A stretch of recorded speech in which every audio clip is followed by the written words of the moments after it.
శ్రీ సత్యసాయి జిల్లాలో mega job మేళాకు విశేష స్పందన లభించింది.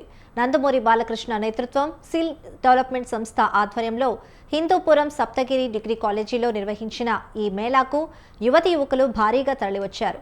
ఇంటర్వ్యూలో పాల్గొన్న పలువురు అభ్యర్థులకు కంపెనీ ప్రతినిధులు ఉద్యోగ నియామక పత్రాలు అందజేసి ఉపాధి కల్పించారు.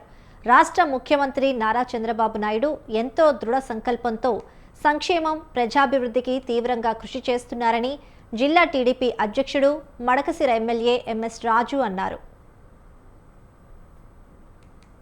హిందూపూర్ శాసనసభ్యులు గౌరవనీయులు పెద్దలు పద్మభూషణ్ బాలకృష్ణ గారి ఆధ్వర్యంలో దాదాపు 110 కంపెనీలు హిందూపూర్కి రావడం జరిగింది. మెగా జాబ్ మేళా నిర్వహించడం, ఈ ప్రాంతంలో దాదాపు 5,000 మంది నిరుద్యోగ యువతి యువకులకు ఉద్యోగ అవకాశాలు కల్పించాలనే లక్ష్యంతో బాలకృష్ణ గారు ఈ మెగా జాబ్ మేళాని ఏర్పాటు చేయడం జరిగింది.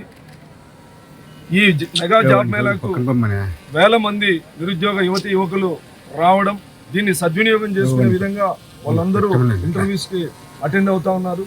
ఇంత మహా సంకల్పానికి కృషి చేసి హిందూపురమే కాకుండా సత్యసాయి జిల్లా నుంచి అనేక నియోజకవర్గాల నుంచి కూడా నిరుద్యోగ యువతి యువకులు రావడం జరిగింది. రాష్ట్ర స్థాయిలో 110 కంపెనీలతో మెగా జాబ్ మేళా నిర్వహించడం కేవలం హిందూపురం శాసనసభ్యులు బాలకృష్ణ గారికే సాధ్యమైంది. ఈ ప్రాంతం పట్ల బాలకృష్ణ గారికి ఉన్నటువంటి మక్కువకు ఇది ఒక నిదర్శనం. హిందూపూర్ శాసనసభ్యులు గౌరవనీయులు పెద్దలు పద్మభూషణ్ బాలకృష్ణ